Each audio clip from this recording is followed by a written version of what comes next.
Assalamualaikum warahmatullahi wabarakatuh. Waalaikumsalam warahmatullahi wabarakatuh. Baik, jumpa lagi dengan saya Evilio Bayu Pangestu. Kali ini kita akan membahas tentang feminisme dan disorientasi seksual. Kali ini saya tidak sendirian, ditemani oleh rekan saya. Silakan perkenalan. Perkenalkan, nama saya Anissa Darudaro ini dari Prodi S1 Pendidikan Sejarah. Oke, panggilannya Mbak Ani ya. Ya, Mbak Ani.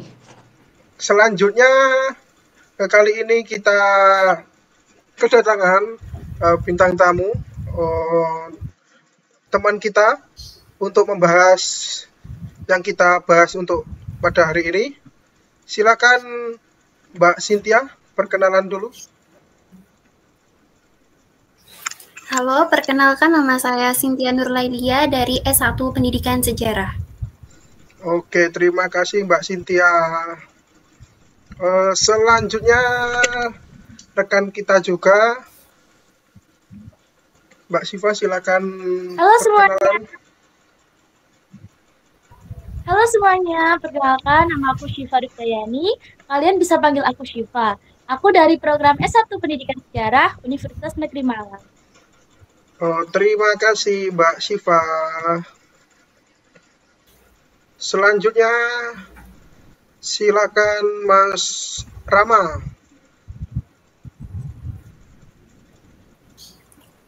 Halo, perkenalkan nama aku Dwi Rama Saputra Rarja, bisa dipanggil Rama. Aku dari S1 Fisika Universitas Negeri Malang. Oke, terima kasih Mas Rama. Baik, gak usah lama-lama ya, kita berdiskusi tentang feminisme dan disorientasi seksual. Aku tanya dulu ke Mbak Siva. Bagaimana menurut Mbak Siva sendiri mengenai isu feminisme dalam kehidupan di sekitar Anda? Kalau aku sendiri ya, feminisme ini kan kayak kita lebih mirip kayak kesetaraan gender, kayak cewek itu nggak wajib melakukan hal-hal kayak memasak dan lain sebagainya. Itu menurut aku sah-sah aja, karena ya itu tadi ada gender equality. Bisa diulangi lagi, Pak? Kalau menurut pandangan Islam, sebagai perempuan kita tuh kan harus Oke, gini. Kalau di sekitar itu kayak yang kita tahu kan, feminisme ini kan erat kaitannya dengan gender equality atau kesetaraan gender. Nah, jadi sebagai cewek tuh kita nggak harus lah setiap hari membersihkan rumah atau memasak dan lain sebagainya. Tapi perlu diingat, menurut ajaran agama Islam, kodratnya cewek itu adalah membantu suami. Jadi kalau menurut aku sendiri, aku sih lebih prefer milih yang secara syariat deh ya. Tapi aku di sini menentang yang namanya poligami. Jadi aku tetap mengikuti syariat Islam di mana perempuan itu harus nurut pada suami, tapi aku menentang yang namanya poligami. Gitu sih kalau aku. Mungkin teman-teman ada yang punya pendapat lain? Silakan teman-teman, mungkin ada pendapat lain dari pernyataannya Mbak Siva tadi. Silakan. Barangkali ada. Saya udah benar ya pernyataannya Mbak Syifa tadi. Soalnya feminisme itu rentan sekali pembahasannya dan saya melihatnya sebagai upaya penting untuk memperjuangkan kesetaraan gender dan menghapuskan diskriminasi terhadap perempuan. Di lingkungan saya sendiri, kesadaran akan isu ini semakin meningkat, tetapi masih ada ruang untuk pertumbuhan dan perkembangan yang lebih dalam. Begitu sih menurut saya. Baik. Apakah di keluarga Anda masih menerapkan budaya patriarki pada zaman sekarang? Mungkin bisa dijawab dari Mas Rama atau Mbak Siva, Mbak Cynthia, silakan. Kalau di keluarga saya sendiri, budaya patriarki itu udah nggak ada, istilahnya udah setara semua gitu loh. Jadi tidak ada istilahnya budaya patriarki di mana semua itu ditujukan kepada laki-laki dan kalau perempuan tuh hanya bisa masak, mencuci, terus dalam hal pekerjaan juga rata-rata udah setara. Gitu. Dalam hal Baik. pendidikan juga. Jadi laki-laki gini ya, saya mau tanya lagi ya.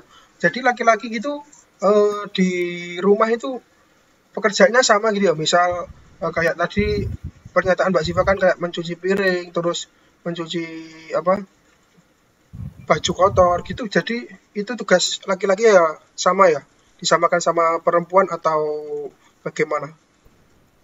Kalau di keluarga saya sendiri biasanya tuh kalau masalah mencuci baju, mencuci piring, itu tuh dalam artiannya tuh mandiri. Jadi kayak ayah saya, kakak saya tuh biasanya juga mencuci baju sendiri. Terus biasanya selesai makan tuh langsung mencuci piring. Jadi nggak membiarkan tumpukan piring kotor di dalam rumah. Oh gitu, oke. Dari Mbak Siva mungkin atau Mas Rama ada tambahan pernyataan dari Mbak Siva, Kalau di Mbak Cynthia tadi? Kalau di keluargaku sendiri hampir mirip ya kayak yang di tempatnya Cynthia. Jadi kita tuh nggak harus kamu itu bagian ini, kamu bagian ini. Nggak, kita lihat nih di rumah. Oh, sekiranya misalkan ibu itu udah susah-susah ngepel, berarti nanti bagian cuci piring ayah, atau mungkin nanti bagian nyapunya ayah, bagian ngepelnya ibu. Terus dalam bidang pendidikan juga, alhamdulillah keluargaku ini sangat menjunjung tinggi pendidikan. Jadi semua anak-anaknya tuh kalau bisa harus sarjana gitu sih, dan nggak ada pembeda antara cewek cowok. Bahkan kami para perempuan itu diajarkan untuk jangan bergantung sama laki-laki. Kita harus punya penghasilan sendiri biar kalau menikah nanti nggak bergantung sama cowok. Itu sih kalau di keluarga aku. Gini, saya ada pertanyaan unik ini dari pernyataan Mbak Siva. Kelak misal suami Mbak Siva, kan Mbak Siva tadi bilang kalau perempuan bisa mencari uang sendiri ya, tidak tidak bergantung pada suami. Nah, jadi semisal suami Mbak menyuruh Mbak untuk di rumah saja untuk menjaga anak-anak Mbak kelak, gimana tanggapan Mbaknya, Mbak Siva? Kalau aku pribadi, aku mau bikin perjanjian pranikah. Jadi sebelum kita menikah, nanti aku mau kasih perjanjian dari aku dan dari dia. Kalau ternyata di perjanjian pranikah ini banyak hal yang kita nggak sejalan, lebih baik nggak jadi menikah. Karena jujur, aku sendiri tuh kepingin tetap bekerja walaupun aku pengen tetap bekerja dan mengurus anak. Jadi aku memang sengaja masuk ke jurusan pendidikan sejarah karena aku tahu guru ini kerjanya bisa fleksibel. Kayak dari pagi sampai sore kita mungkin bisa ngajar siswa, tapi nanti sore ke malam sampai paginya lagi tuh bisa ngajar anak. Dan aku sendiri punya pengalaman, orang tua aku kan single parent nih ya, dia tuh bisa membagi waktu antara pekerjaan dan ngurus aku, dan aku nggak merasa kekurangan kasih sayang sama sekali gitu sih kalau aku. Kalau misalkan nanti ternyata tiba-tiba di pertengahan suami aku nyuruh, kamu berhenti kerja deh, urus anak aja, ya karena kita memang harus nurut sama suami, mungkin aku bakal berhenti kerja.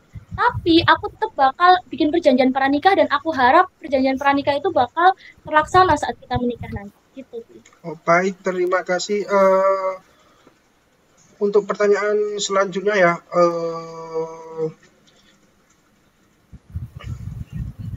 bagaimana pandangan Anda melihat peran gender dalam masyarakat kita sekarang ini? Mungkin Mas Rama bisa menjawab?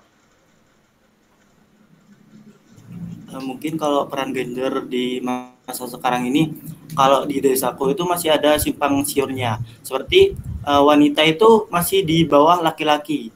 Contoh dalam dunia pendidikan juga. Wanita itu seringkali itu dianggap remeh. Lulus SMP, SMA, disuruh nikah. Pandangan orang-orang di desaku itu, ngapain sih kuliah tinggi-tinggi, toh ujung-ujungnya disuruh masak, disuruh ngomong anak gitu. Jadi kesetaraan gender di desaku itu masih sangat rendah. Oh gitu. Itu. Jadi berarti masih menerapkan sistem patriarki ya? Iya. Itu sama kayak gini ya. Aku sedikit cerita dikit. Itu sama kayak di daerahku ya. Kebetulan kan daerahku Kediri, di desa. Itu gini. Kebanyakan teman-temanku itu setelah lulus SMK atau SMA itu kebanyakan kerja. pandangan dia itu gini, kenapa sekolah tinggi-tinggi kalau hasilnya berjualan, berdagang, kalau nggak gitu tetap ikut orang. Tapi pandanganku sendiri sini gini, kan kita kan orang sekolah tinggi atau kuliah gitu ya, kita kan cari ilmu, membuka wawasan yang lebih luas ya, biarin aja. Jadi nggak harus dia memaksa setelah SMK atau SMA untuk lulus untuk bekerja. Tapi kalau dia ingin melanjutkan perguruan tinggi kan terserah haknya mereka sendiri. Tapi kebanyakan di desaku itu gitu. Jadi ia tidak penting banget mencari ilmu. Yang penting dia lulus SMA atau SMK dia bisa cari uang. Oke, lanjut. Bagaimana Anda melihat peran media dalam bentuk persepsi tentang perempuan dan feminisme? Silakan, siapa yang menjawab? Mungkin Mas Rama, Mbak Syifa, Mbak Cynthia. Jadi saya akan jawab ya. Oke, bentar ya. Media. Silakan, Mbak Cynthia. Media sendiri memiliki pengaruh yang cukup signifikan dalam membentuk persepsi masyarakat terhadap perempuan dan feminisme. Terkadang media itu dapat mempengaruhi dan memperkuat stereotip gender dan menyajikan hal-hal yang tidak realistis tentang perempuan yang dapat mempengaruhi cara pandang kita sendiri ya. Tapi media juga bisa menjadi alat penting untuk memperjuangkan kesetaraan gender dan memperkenalkan representasi yang lebih inklusif dan memperkuat narasi-narasi yang mendukung hak-hak perempuan. Jadi kita itu sebagai perempuan tuh biasanya kan diremehkan ya kalau pendidikannya tinggi. Nah kayak gini, biasanya tuh kenapa sih perempuan aja kok pendidikannya sampai ke perguruan tinggi, kan nanti ujung-ujungnya juga masak, terus maca, gitu kan. Nah, pandangan itu tuh salah gitu loh. Soalnya besok kalau kita yang perempuan udah menikah sama si suami, itu jelas madrasah pertama bagi anak kan ibu ya. Jadi kita wanita itu bukan hanya untuk mempercantik diri, tapi juga memperkualitas pendidikan kita agar bisa mendidik anak-anak kita itu lebih baik daripada kita sekarang. Begitu. Oke. Baik, terima kasih. Mungkin ada tambahan dari teman-teman lain? Dari Mas Rama, Mbak Syifa, ada tambahan? Udah sih, kalau aku setuju banget sama pendapatnya Cynthia. Perempuan itu sekolah pertama bagi anak kan. Jadi seorang ibu harus pendidikan yang bagus juga. Kalau memang mau mendidik anaknya bagus. Dalam hal ini tuh pendidikan nggak harus lulus S1 ya. Pola pikirnya itu harus maju. Harus kita kuliah S1, tapi yang penting pola pikirnya itu jangan terjebak dalam pola pikir di masa lalu gitu sih kalau aku. Oke, terima kasih. Mungkin bisa dilanjut apa saja langkah-langkah yang bisa diambil oleh individu dan masyarakat untuk mendukung kesetaraan gender. Siapa yang akan menjawab? Silakan.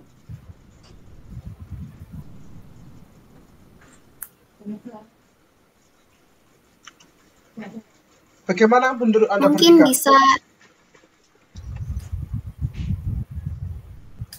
Mungkin bisa saya jawab dulu ya, terus nanti ditambahkan teman-teman. Oke. Baik, silakan.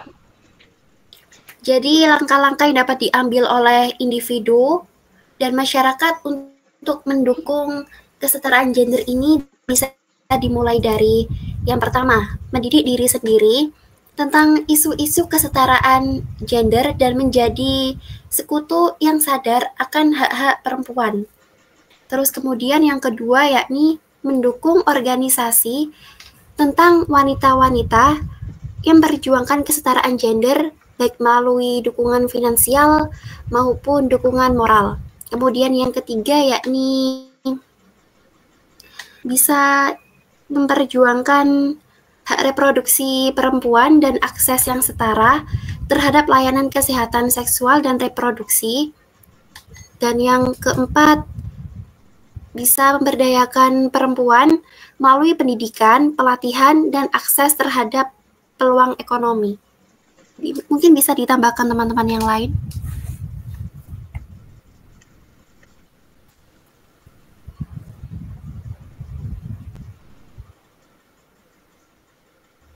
Ya, cukup keren banget sih jawabannya. Mungkin ada pertanyaan lain, Mbak Ani, untuk teman-teman.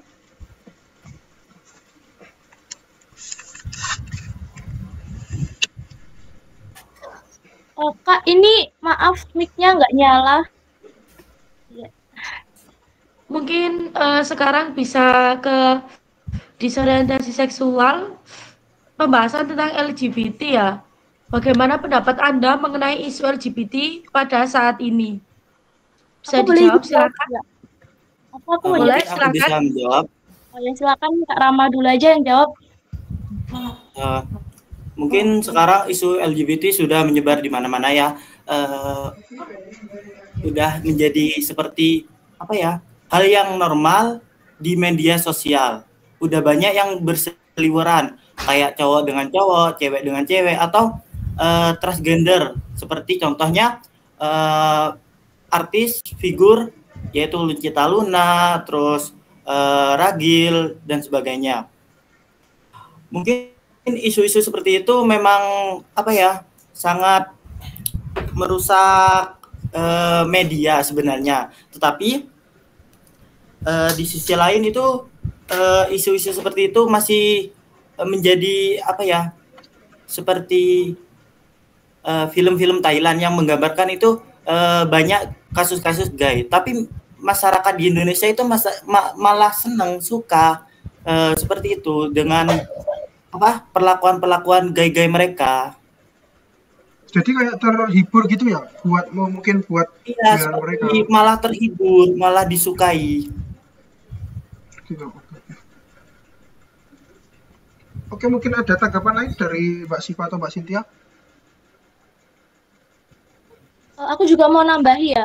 LGBT ini kan jelas melanggar banyak norma yang ada ya, dari mulai norma ketuhanan, norma sosial, bahkan norma kesusilaan.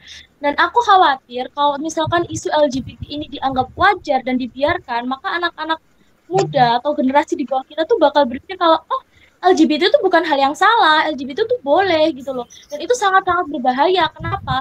Karena tidak ada satupun agama di dunia ini yang membenarkan LGBT. Bahkan hewan, maaf ya sebelumnya, tapi hewan pun tidak mau menggauli sama jenis gitu. Hewan jantan pasti maunya sama hewan betina. Jadi sebagai manusia, kita seharusnya bisa membatasi diri agar tidak terjerumus ke arus seperti itu. Itu sih kalau dari aku. Oke, mungkin ada lain? Kalau dari aku sendiri ya. Kalau dari aku sendiri itu di lingkungan kampus kita aja itu sebenarnya banyak banget yang LGBT, tapi kita tuh nggak tahu. Baik. Mungkin Mbaknya bisa terus punya ciri-ciri mungkin atau pandangan kayak gimana orangnya, perlakuan setiap harinya. Jadi biasanya tuh orang kalau apa ya, kalau suka sesama jenis tuh biasanya ketara banget. Yang satu itu tuh kayak tingkah lakunya itu kayak slay, dia tuh mirip sama cewek. Terus kemudian yang satunya tuh cowok, cool banget gitu. Oh gitu. Oke. Ya. Boleh cerita dikit nggak tentang pengalaman ketemu orang yang ya mungkin LGBT? Sangat boleh. Jadi dulu waktu aku masih sekolah, aku tuh ada teman. Sebenarnya kita nggak terlalu akrab sih, cuman kan emang beberapa kali sering ngobrol. Dah awalnya emang ada isu yang bilang kalau orang ini tuh penyuka sesama jenis, tapi aku sendiri nggak percaya karena menurut aku kayaknya anak-anak seusia kita itu masih polos-polos deh. Aku dulu pikirannya masih kayak gitu. Sampai suatu ketika kami tuh duduk sampingan. Nah, terus si orang ini tuh tiba-tiba nanya ke aku, si A ini udah ada cewek belum, udah ada pasangan belum? Terus aku bilang kan, kayaknya belum deh, soalnya nggak kelihatan. Terus si orang ini tuh bilang, si A ganteng deh, mau aku pacarin, aku mau deket sama dia, kayak benar-benar menunjukkan kalau dia tuh tertarik, dan bahkan dia tanya gimana ya caranya biar bisa dapat hatinya si A. Padahal orang ini dan si A itu satu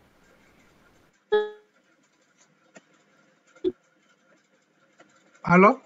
gender ini gitu. Ya. Terus aku juga kepoin pun TikToknya, ternyata memang TikToknya itu berisi hal-hal seperti itu. Dan ini buat pembelajaran ya, bahwa LGBT ini tidak memandang umur. Kemungkinan anak SD sekalipun bisa terkena dampak dari LGBT. Gitu. Oke, terima kasih.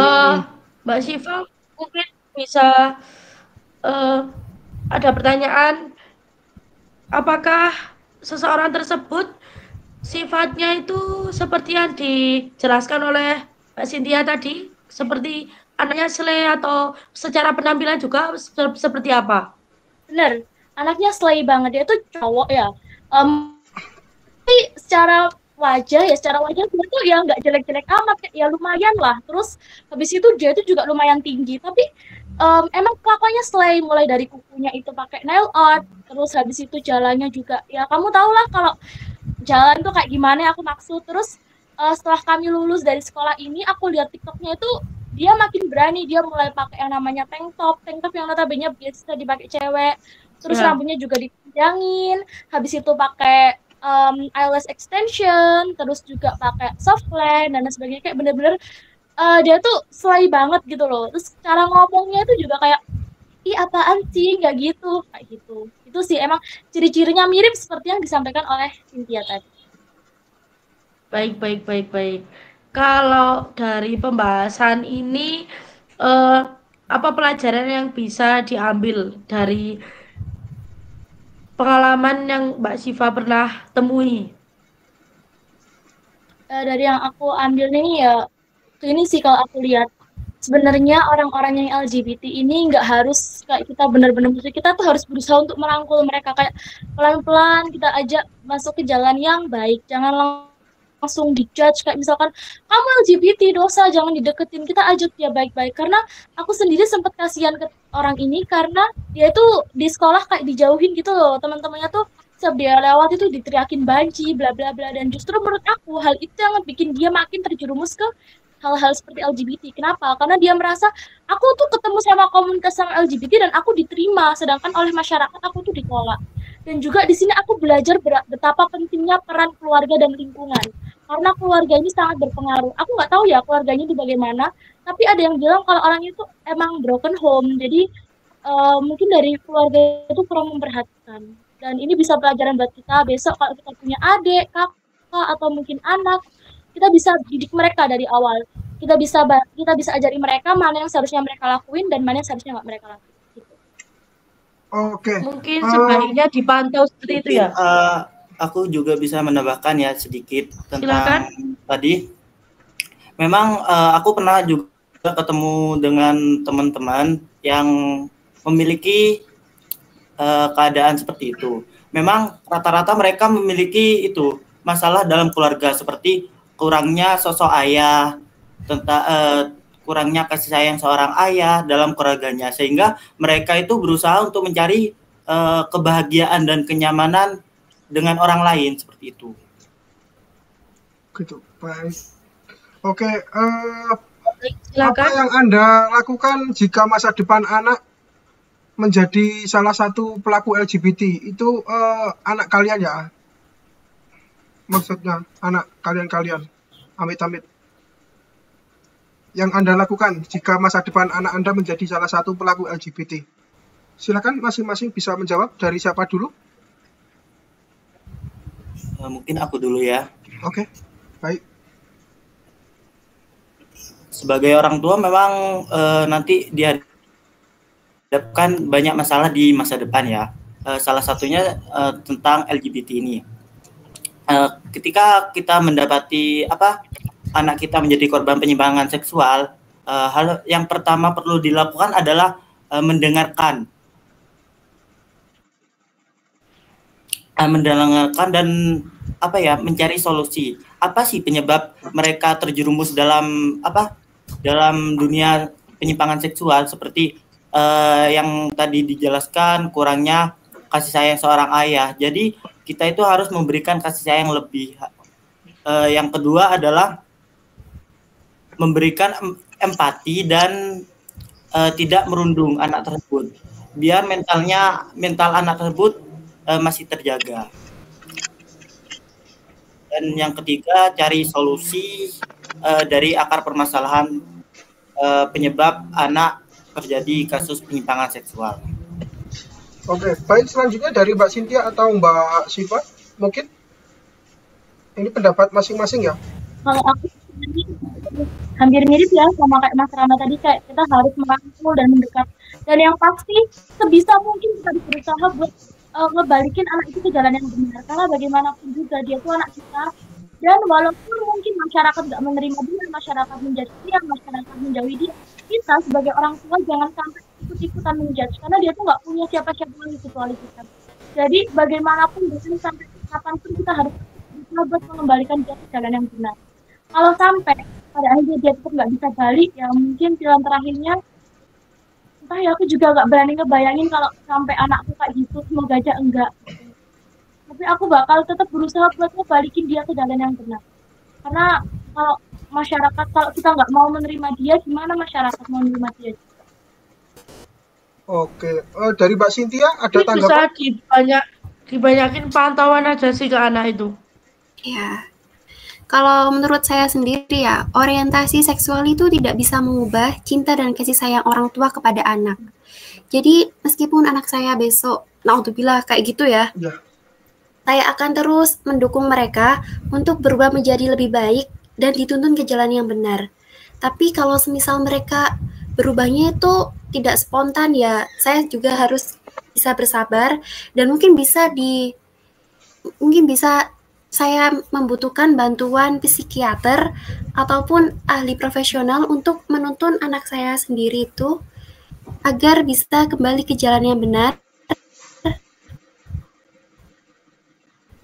Halo, Mbak Cynthia, gangguan pada sinyal, bisa diulangi lagi?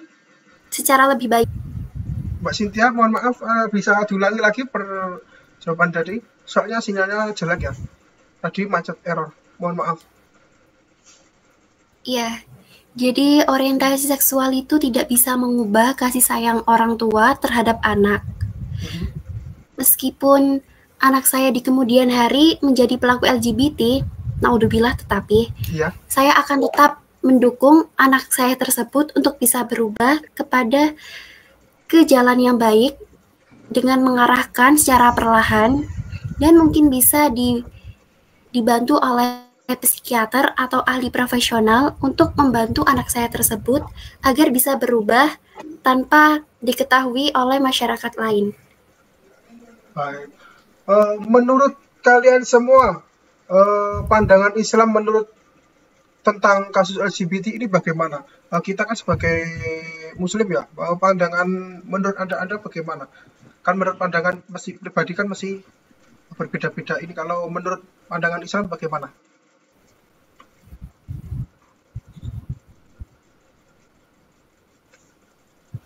Oke, ada yang mau jawab dahulu? Silakan. Kalau menurut saya sendiri, Menurut pandangan pandangan Islam Islam. terhadap pandangan Islam terhadap LGBT itu bervariasi ya, tergantung pada interpretasi dan keyakinan mazhab masing-masing. Secara umum dalam banyak mazhab, homoseksualitas dianggap sebagai tindakan yang tidak sesuai dengan ajaran agama. Namun beberapa individu dan kelompok Islam mengambil tindakan inklusif dan menekankan pentingnya kasih sayang, pengampunan, dan penghargaan terhadap hak asasi manusia bagi semua individu termasuk mereka yang LGBT. Oke, dari Mbak Siva atau Mas Rama mungkin, atau dua-duanya bisa kasih tanggapan menurut pandangan Islam tentang kasus LGBT? Kalau aku sendiri ini ya belajar dari pengalamannya kaum Nabi Lut, kaum Sodom, di mana mereka itu merupakan pelaku LGBT dan mereka diazab oleh Allah Subhanahu wa Ta'ala. Di situ aku mengambil kesimpulan bahwa LGBT itu dilarang sama agama. Seperti aku katakan sebelumnya, kalau nggak ada agama yang menghalalkan LGBT. Jadi LGBT itu sudah pasti haram. Islam gitu. Nah, kewajiban kita sebagai umat muslim adalah membantu saudara-saudara kita yang LGBT itu untuk kembali ke jalan yang benar tanpa menghakimi ataupun merampas hak asasi mereka. Oke, dari Mas Rama mungkin ada tambahan? Mungkin sama seperti Mbak Siva ya.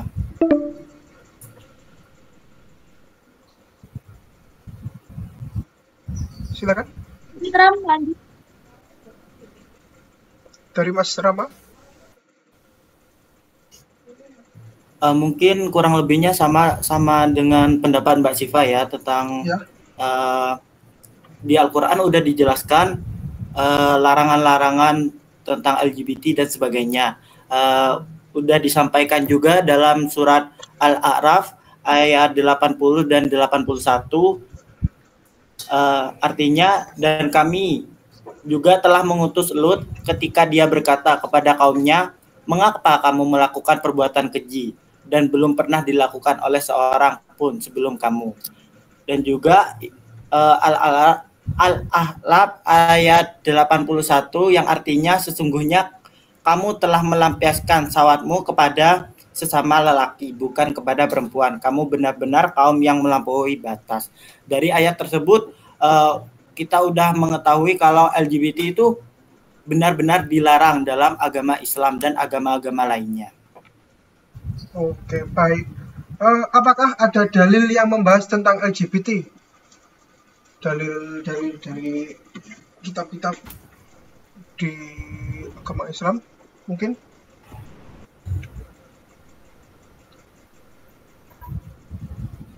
Mas Rama, Mbak Siva, atau Mbak Cynthia? Dalil yang membahas tentang LGBT? Kalau dari saya ya, terdapat surat An-Naml ayat ke-55 yang mengutip kisah Nabi Lut dan kaum Sodom Ya. yang dianggap melanggar hukum alam karena praktek Permisi homoseksual Mbak hadis Cynthia. sahih Bukhari Mbak. Sahih Muslim. Permisi Mbak Cynthia, bisa diulangi lagi nggak? Tadi ada gangguan di jaringan. Di jaringannya di suara jaringannya. tidak Oh iya, dengar dengan jelas. Diulangi dari awal. Kalau dalilnya sendiri terdapat dalam Quran surat Al-A'raf surat ke-7 ayat 80 sampai 84 dan surat An-Naml kisah Nabi Lut dan kaum Sodom yang dianggap melanggar hukum akibat homoseksualitas mereka. Kemudian ada juga hadis-hadis yang mencela perbuatan homoseksual seperti yang terdapat dalam koleksi hadis Sahih dan Sahih Muslim. Tetapi meskipun tidak ada dalil langsung yang menyebut LGBT, penafsiran atas ayat-ayat tersebut tadi menjadi dasar bagi kebanyakan pemahaman Islam tradisional tentang hukum-hukum moral yang berkaitan dengan orientasi seksual dan praktik seksual, terutama LGBT yang sangat dilarang oleh agama, terutama agama Islam. Oke, baik. Dari Mbak Siva mungkin? Barangkali ada yang menambahkan, silahkan. Udah sih, aku rasa cukup itu tadi dalil yang dikasih Cynthia. Dan tadi kan sebelumnya Rama juga udah ngasih dalil juga. Oke. Menurut kalian dalil tersebut efektif atau tidak untuk membuat para pelaku LGBT itu jera akan perbuatan dalam hal hukum di dalam agama Islam?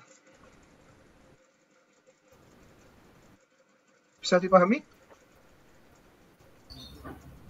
Untuk efektif dan tidaknya itu kan tergantung masing-masing individu ya. Walaupun kita sudah memberikan banyak dalil, memberikan banyak bukti, tapi kalau misalkan individu itu tetap nggak peduli atau bahkan nggak mau tahu, tetap menurut aku kurang efektif juga karena itu semua kembali ke masing-masing individu. Jadi urusan mereka biasanya kalau dikasih tahu bilang gini, loh kan urusanku sama Tuhan itu ya urusanku, kamu jangan ikut campur. Jadi ya itu deh, bisa dilihat sendiri. Ya, benar Wah, sekali ya, Mbak Syifa. Jadi, mengubah tabiat seseorang tuh sangat sulit. Tergantung pribadi masing-masing sih, kalau menurut Iya, saya. benar sekali itu. dari Mas Rama mungkin ada tambahan atau cukup semuanya? Mungkin udah cukup yang dijelaskan Mbak Siva sama Mbak Cynthia. Setuju banget sih. Emang merubah karakter seseorang itu emang nggak mudah. Oke, baik.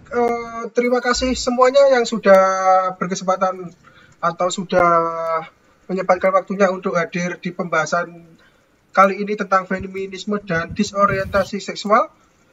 Terima kasih banyak Mbak Siva, Mbak Cynthia, Mas Rama atas waktunya yang diberikan kepada kita.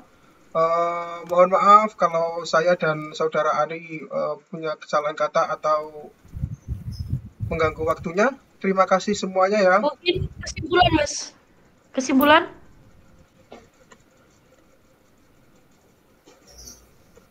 Mungkin kesimpulannya bisa saya tambahkan ya. Boleh, Mbak Ali, silakan. Jadi dari pembahasan kita dari tadi itu bisa disimpulkan bahwa untuk kesetaraan gender pada saat ini itu harus didukung oleh lingkungan kita, dari masyarakat juga. Jadi kayak dari keluarga, masyarakat itu sangat berpengaruh penting dalam kesetaraan gender ini. Terus untuk LGBT mungkin yang bisa saya simpulkan juga bahwa kita itu harus memantau seseorang di lingkungan kita, apakah dia menunjukkan perilaku yang menyimpang atau tidak. Jadinya kayak semisal ada yang mantau gitu kan, kita bisa mengingatkan, jadi mereka tidak terjerumus terlalu dalam begitu. Dan tugas kita hanya bisa mengingatkan untuk dia berubah atau tidak itu kembali ke pribadinya masing-masing, karena semuanya juga tidak bisa dipaksakan. Seperti yang dikatakan Mas Rama tadi, karakter dan kata Cynthia, karakter dan tabiat itu susah untuk diatur-atur gitu. Oke. Udah. Baik, terima kasih semuanya, Mbak Cynthia, Mbak Siva, Mas Rama. Kali ini pembahasan kita tutup ya. Assalamualaikum warahmatullahi wabarakatuh. Sampai jumpa. Terima kasih. Waalaikumsalam warahmatullahi wabarakatuh. Ebi dan